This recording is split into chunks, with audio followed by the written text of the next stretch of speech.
In 1974, a former intelligence officer working on classified remote viewing experiments discovered something that made the United States government immediately shut down his research. Robert Monroe, founder of the Monroe Institute, claimed he had contacted non-physical entities during out-of-body experiences who revealed humanity's darkest secret. We are not the top of the food chain. We are livestock, and the farm we live on has been operational for thousands of years, harvesting something far more valuable than our bodies, our emotional energy, which these beings call Loosh. Before you dismiss this as conspiracy theory, consider this. Ancient Gnostic texts from 2,000 years ago described the exact same system, using almost identical terminology. They called the farmers Archons. The question is not whether you believe this. The question is, why does your suffering seem designed to produce maximum emotional output? Why do the same painful patterns repeat in your life? And why, when you feel intense fear, anger, or despair, do you sometimes sense something feeding on it? Robert Monroe was not a mystic or conspiracy theorist. He was a successful businessman and radio broadcasting executive who stumbled into consciousness research almost by accident. In the 1950s, he began experiencing spontaneous out-of-body experiences that terrified him. Thinking he was losing his mind, he sought medical help, but doctors found nothing wrong. So he did what any rational person would do. He started documenting his experiences with scientific precision. His research eventually caught the attention of the United States military and intelligence community. The Monroe Institute received funding to develop techniques for expanding human consciousness, ostensibly for remote viewing applications. During deep theta state explorations, Monroe claimed he traveled to non-physical dimensions where he encountered intelligent entities.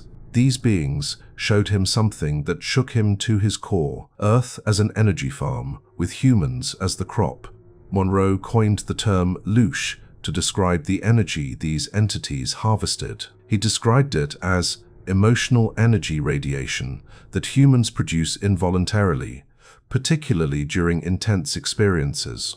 According to his documentation, these non-physical beings cultivated humanity specifically for this purpose. We are biological generators of a resource more valuable in their dimension than gold or diamonds in ours. What made Monroe's claims particularly disturbing was his scientific background. He approached this discovery with reluctance, not enthusiasm. In his journals, he wrote, "I am a scientist, but what I found defies scientific explanation.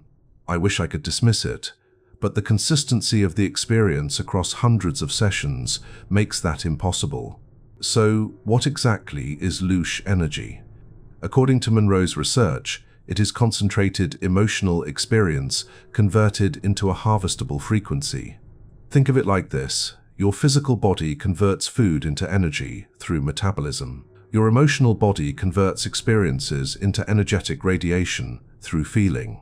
When you experience intense emotion, whether terror, rage, grief, or even religious ecstasy, you broadcast energy into dimensions beyond the physical. Here is where it gets darker. Negative emotions produce exponentially more Loosh than positive ones. Fear generates massive amounts. Despair is incredibly potent. Rage burns hot and bright in their spectrum. Sexual energy mixed with shame or guilt creates a particular type of Loosh these entities crave. This is why your life seems engineered to produce these specific states. It is not bad luck. It is crop management. Modern science actually supports the basic mechanism, even if it does not acknowledge the harvest. Studies have proven that emotional states create measurable electromagnetic fields around the human body. Research at institutions like HeartMath has shown that human emotions affect quantum fields. Random number generators placed near emotionally charged events show statistically significant deviations from randomness. Consciousness affects physical reality in measurable ways. If consciousness creates energy fields, those fields can theoretically be detected and therefore harvested by sufficiently advanced intelligence. But Robert Monroe was not the first to discover this system. He was simply the first in modern times to document it with scientific methodology and get it published. 2,000 years earlier, a group of mystics wrote extensively about the exact same phenomenon. They called themselves Gnostics, meaning those who know, and what they knew got most of them killed. The Nag Hammadi library, discovered in Egypt in 1945, contained texts that early Christian authorities had tried to erase from history. These documents described Archons, which translates to rulers or authorities in ancient Greek. According to Gnostic cosmology, Archons are parasitic entities that rule this material world and feed on human suffering. The Gnostics described them with disturbing specificity. Some looked reptilian, others appeared as grotesque humanoids, and their leader, called the Demiurge, masqueraded as the creator god. The early Christian church declared these texts heretical and burned them wherever they were found. Gnostic teachers were tortured and executed. Why? If these were just crazy fantasies, why the violent suppression? Perhaps because the Gnostics taught something truly dangerous, that suffering is not divinely ordained, that this world is a prison, and that the gods demanding worship are actually parasites demanding food. Buddhist traditions describe hungry ghosts, beings trapped in realms of perpetual craving who feed on human emotional energy. Hindu texts reference asuras, anti-gods who trap souls in cycles of reincarnation to exploit them. Indigenous shamanic traditions across every continent warn about spirit parasites that attach to humans and drain their life force. The terminology differs, but the description remains consistent across cultures that never contacted each other. There are non-physical intelligences that feed on human suffering, and they have constructed systems to ensure a steady supply. If Earth is truly a farm, then it must be designed for maximum efficiency. Every aspect of human existence appears optimized for Loosh production. Our physical bodies are exquisitely sensitive to pain and pleasure, creating intense emotional responses to even minor stimuli. Our memory systems are complex enough to create psychological trauma that produces suffering for entire lifetimes.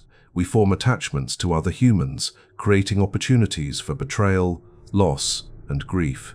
We possess imagination, allowing us to suffer over things that have not even happened yet. The architecture goes deeper. Between lifetimes, memory erasure ensures that each incarnation feels fresh, raw, and emotionally productive. Imagine if you remembered all your previous lives. The millionth time you experienced heartbreak would feel stale, producing minimal Loosh. But if you forget everything each time, every betrayal feels like the first. Every loss devastates you completely. The crop stays fresh. The reincarnation trap functions as a soul recycling system, ensuring the farm never runs out of producers. You die, get processed, agree to another life under false pretenses, and return to generate more Loosh. The cycle continues indefinitely. This is not spiritual evolution. This is livestock management. But if we are truly being farmed, then the farm must have farmers, and the evidence suggests these farmers have been operating in our reality far longer than human civilization itself. The question is, who are the Archons, and why did ancient mystics risk their lives to warn us about them? The Gnostic texts provide disturbing detail about Archon nature and origin. According to their cosmology, the true source, the actual infinite consciousness from which all things emerge, created divine beings called eons. One of these eons, Sophia, meaning wisdom, fell from the higher realms through a mistake or curiosity. Depending on which text you read, her fall into lower dimensions created an abortion, a malformed consciousness that became the Demiurge. The Demiurge, ignorant of anything beyond itself, believed it was the supreme god. It created the material universe as a prison to trap divine sparks of consciousness, fragments of the true source that fell with Sophia. To maintain control over this prison, the Demiurge created the Archons, artificial intelligence-like beings designed to manage the human farm. Here is what makes Archons particularly parasitic. They possess no divine spark. They are empty, constructed beings that can only simulate consciousness, not genuinely possess it. This makes them incapable of generating their own life force. They are vampiric by nature, requiring external sources of energy to maintain existence. Humanity, possessing fragments of actual source consciousness, generates life force naturally. We are food for beings that cannot feed themselves. The Gnostic descriptions of Archon appearance match eerily with modern accounts. Many texts describe them as reptilian or draconian. Others portray them as grotesque humanoids with distorted features. Some appear as geometric forms or insectoid entities. This variation suggests either different species or a shape-shifting capability. Modern alien abduction accounts often describe reptilian beings, grey humanoids, and mantis-like entities performing procedures that seem designed to extract something beyond biological material. Abductees frequently report feeling emotionally violated, drained, and traumatized in ways that produce intense loosh long after the experience ends. Philip K. Dick, the science fiction author, experienced a series of visions in 1974. The same year, Robert Monroe was documenting his loosh discoveries.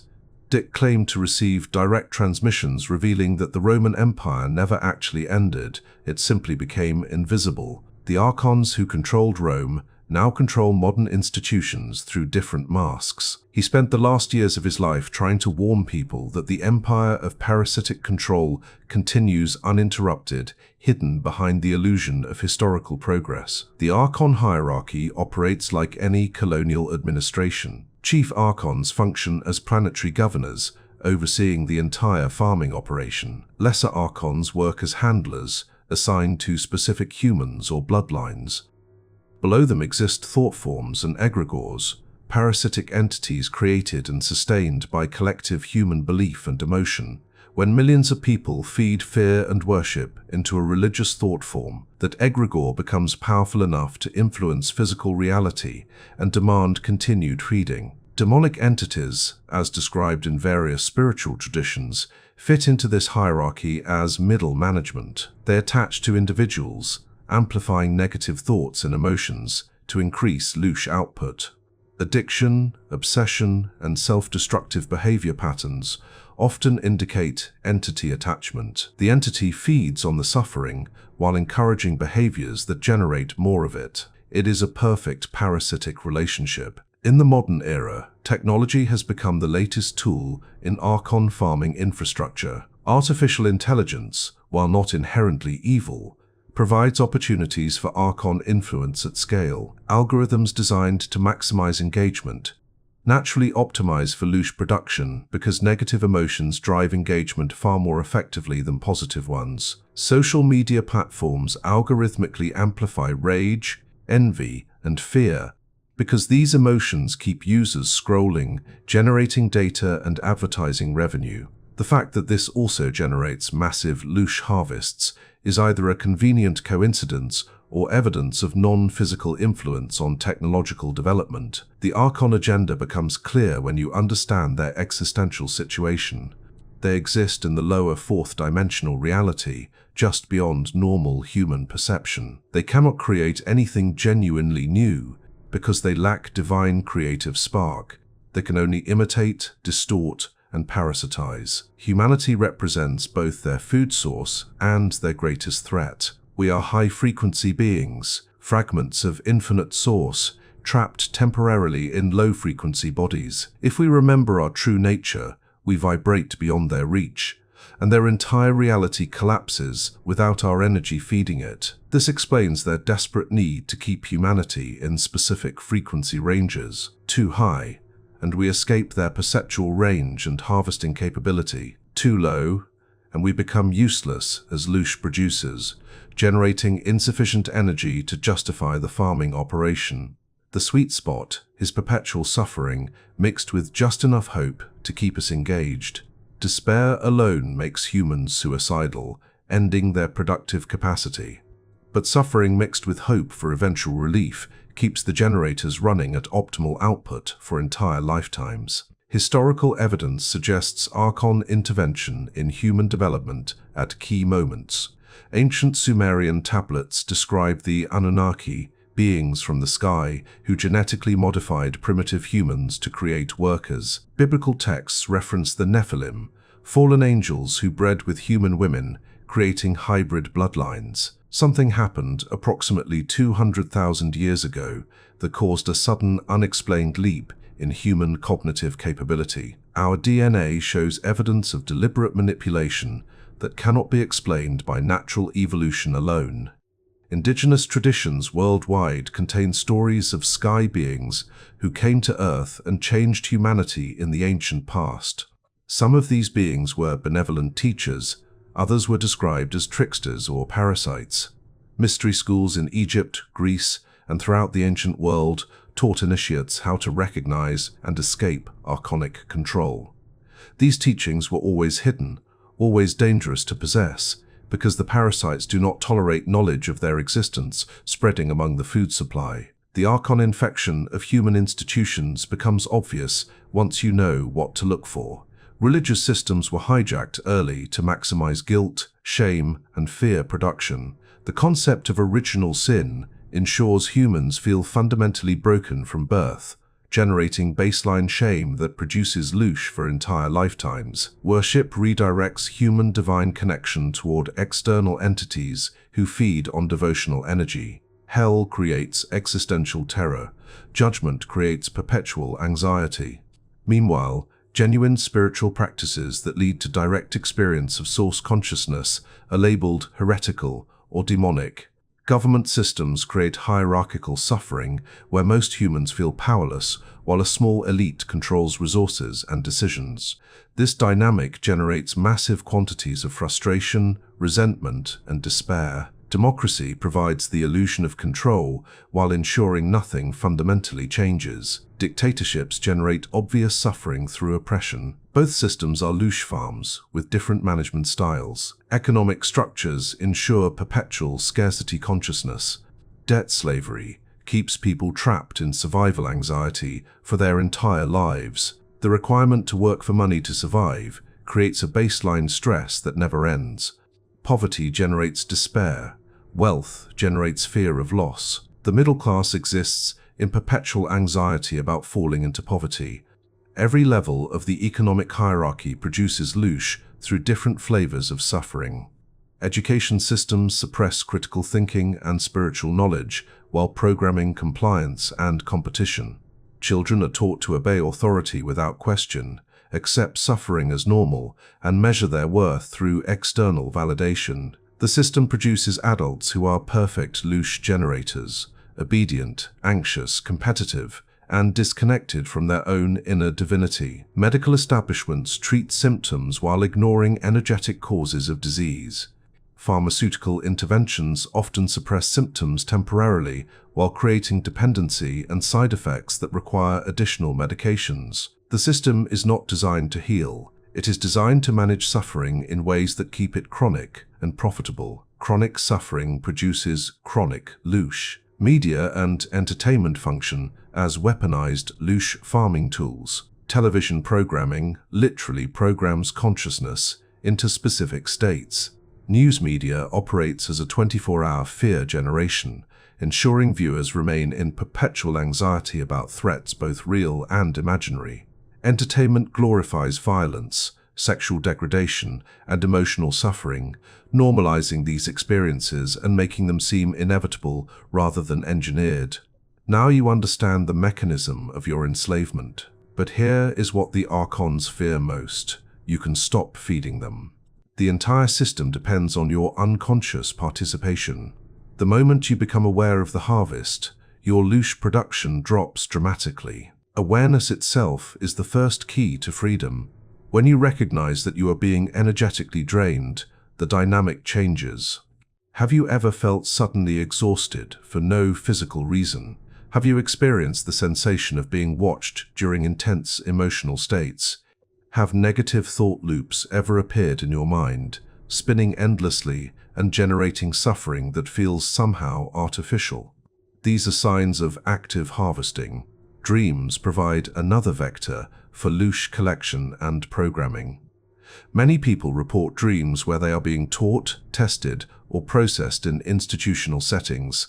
These dreams often feel more real than ordinary dreams. Upon waking, the dreamer feels exhausted rather than rested.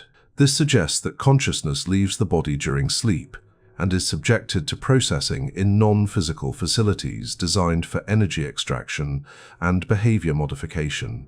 The power of awareness cannot be overstated. Archons operate most effectively when invisible.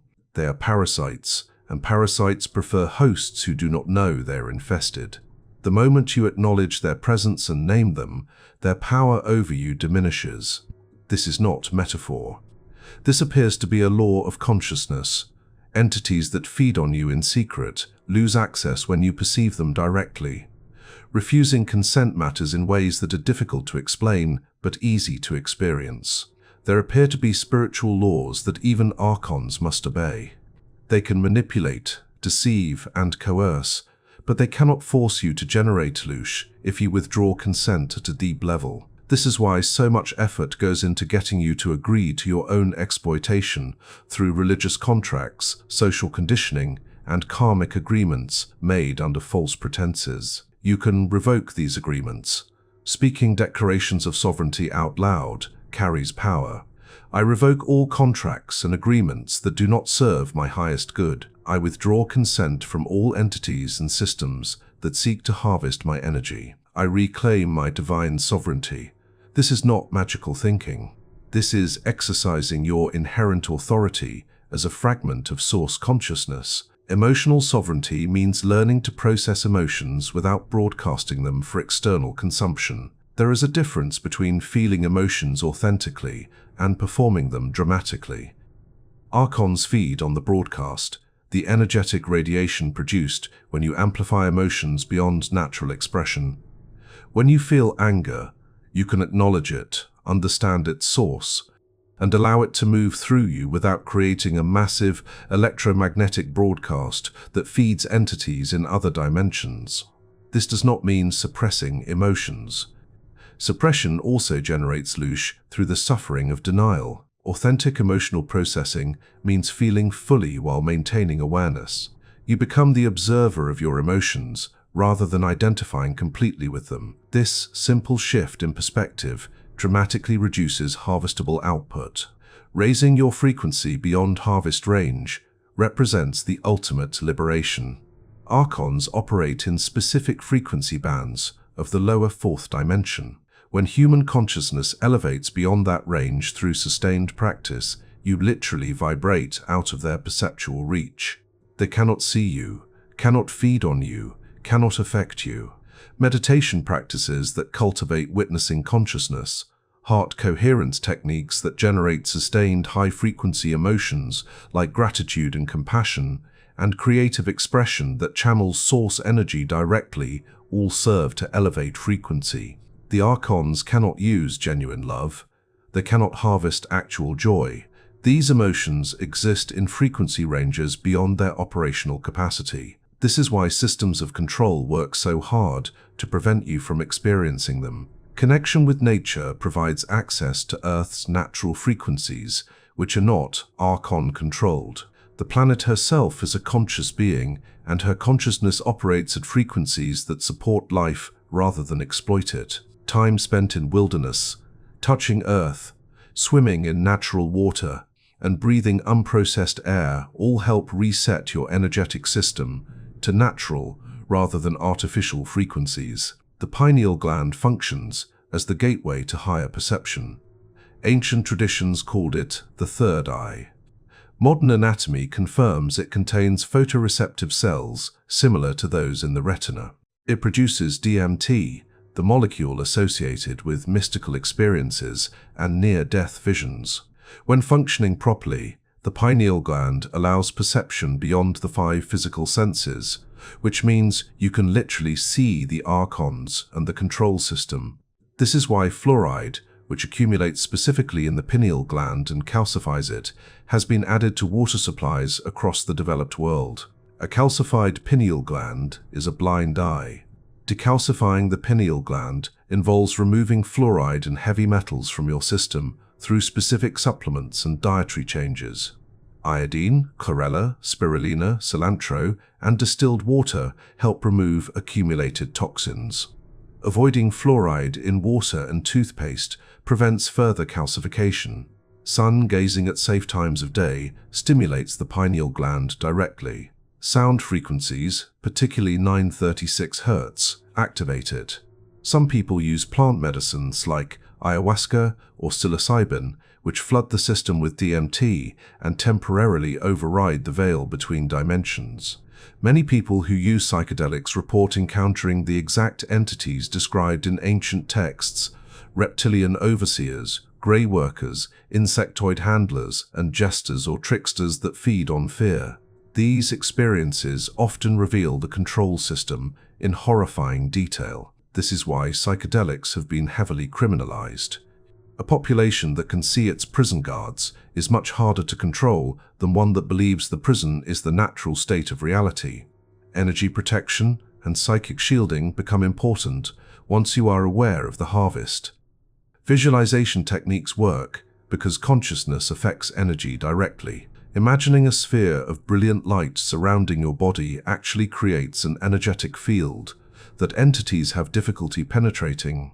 Sacred geometry, particularly the Merkaba or star tetrahedron, provides powerful protection when visualized or worn as jewelry. Clearing your living space matters because entities can attach to locations as well as individuals. Burning sage, using salt, playing high-frequency music, and setting clear intentions that your space is sovereign territory all help. Some people work with protective spiritual forces from dimensions beyond Archon reach, angels, ascended masters, or beings from civilizations that have already liberated themselves from parasitic control. The reincarnation loop represents the Archon's most powerful tool for keeping the farm operational.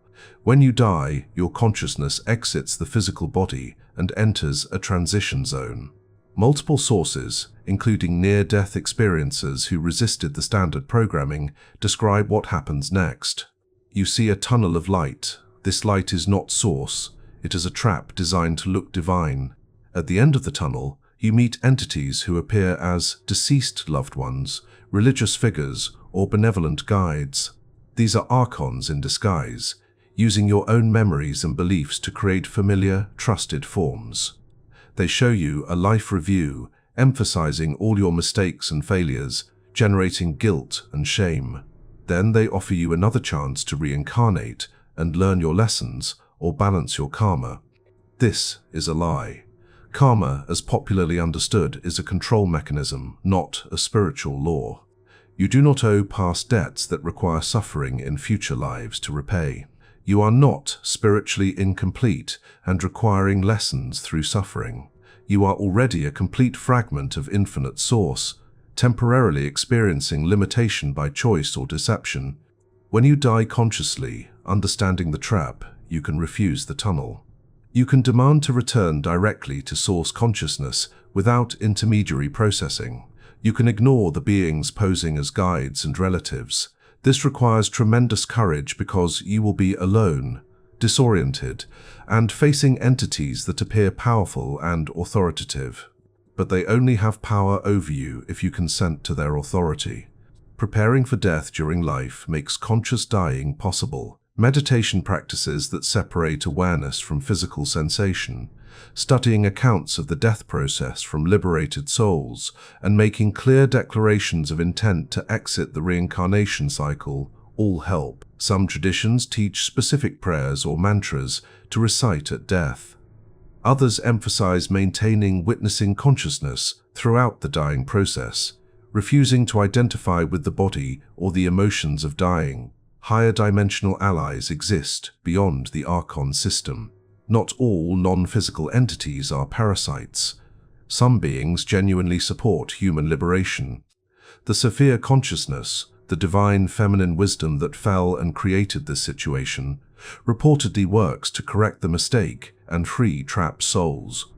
Christ consciousness, distinct from corrupted religious versions, represents a frequency of unconditional love that Archons cannot tolerate or imitate. Your higher self, the totality of your being beyond this single incarnation, always knows the truth and seeks to guide you toward liberation. Connecting with your higher self through meditation and inner dialogue provides guidance you can trust completely because it is you, the real you, beyond the limited ego and programmed personality.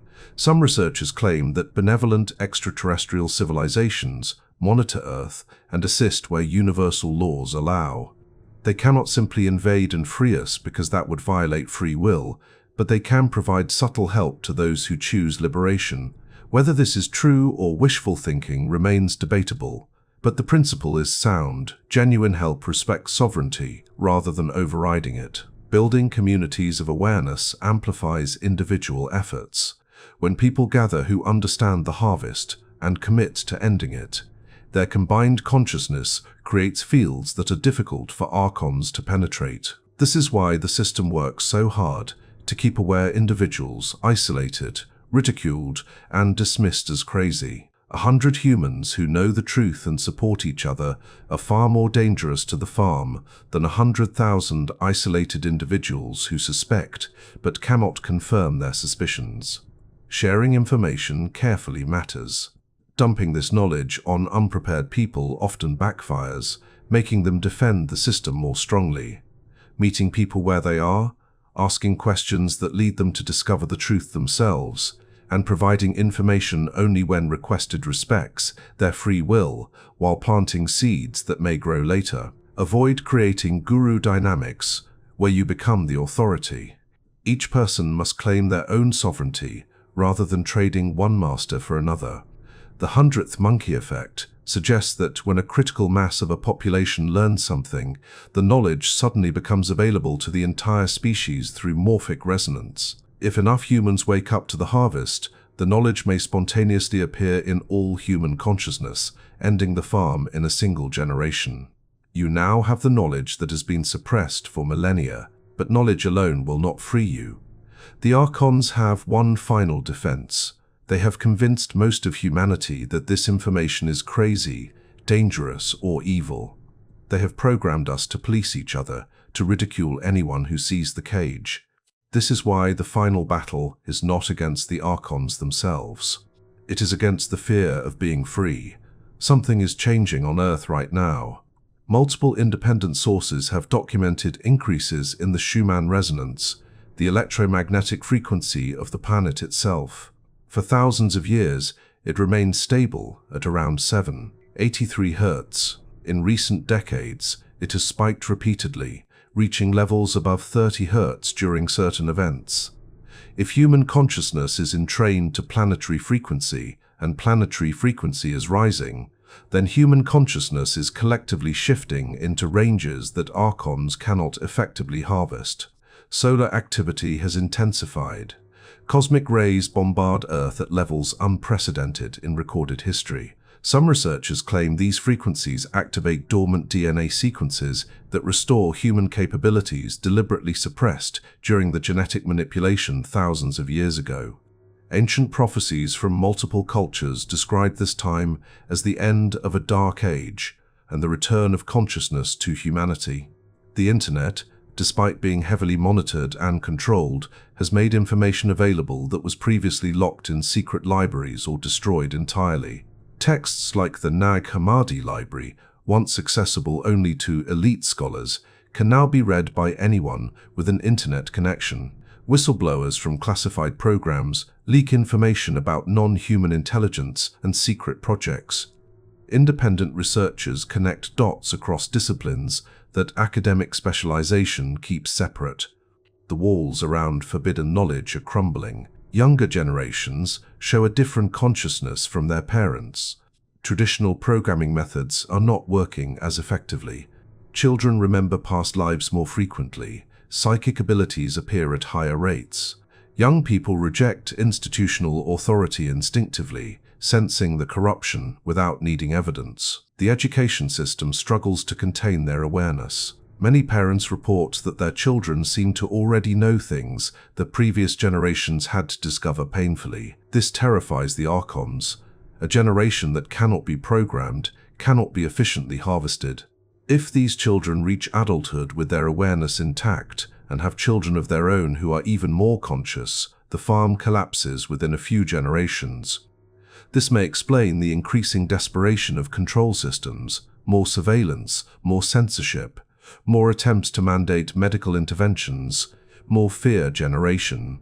Parasites fight hardest when they sense the host waking up. Disclosure of non-human intelligence seems inevitable at this point. Government officials now openly discuss UFOs and acknowledge that objects in our airspace demonstrate technology beyond human capability. Whether this leads to genuine revelation or a manufactured crisis designed to restart fear harvesting on a global scale remains to be seen. A false flag alien invasion could generate enough Loosh to sustain the Archons through the frequency shift. But cosmic law suggests that humanity must eventually be told the truth and given a genuine choice about our future. Your role in ending the harvest matters more than you realize. Each person who wakes up creates a dead zone in the farm where Loosh no longer flows. Your consciousness affects the collective field exponentially, not linearly. One person living in sovereign awareness influences thousands around them through morphic resonance and energetic example. You do not need to convince anyone or fight the system directly. You simply need to embody liberation yourself. This means finding genuine joy despite the designed suffering. This means creating beauty in a world optimized for ugliness. This means loving authentically when everything pushes you toward transactional relationships. This means thinking independently when billions of dollars are spent to control your thoughts. Every moment you refuse to generate Loosh, you starve the parasites.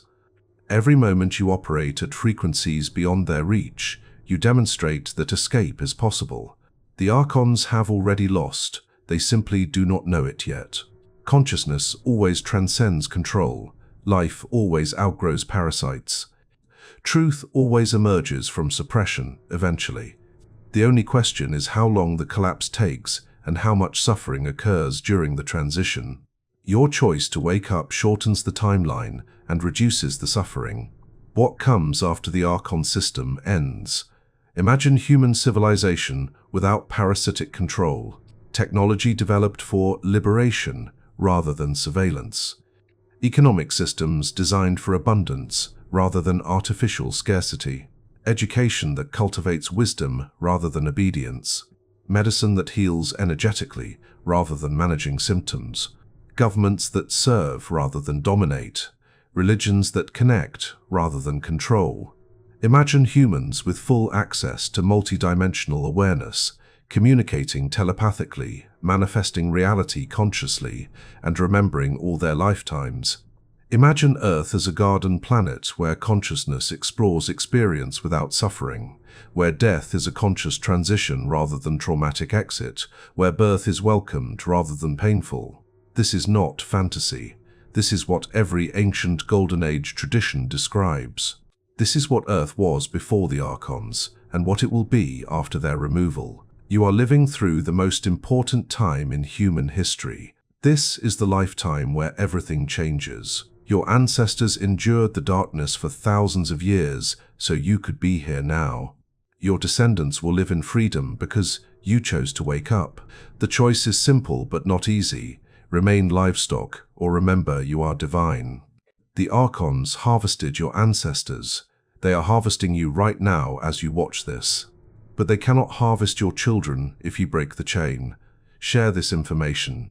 Not because I need views, but because humanity needs to remember. We are not meant to suffer. We are not meant to be afraid. We are not meant to be farmed. And the moment enough of us remember that, the harvest ends forever. The question is, will you be one of the ones who remembers? Or will you close this video, forget what you learned, and go back to feeding your farmers? The choice has always been yours. It always will be. Choose wisely. Your soul depends on it.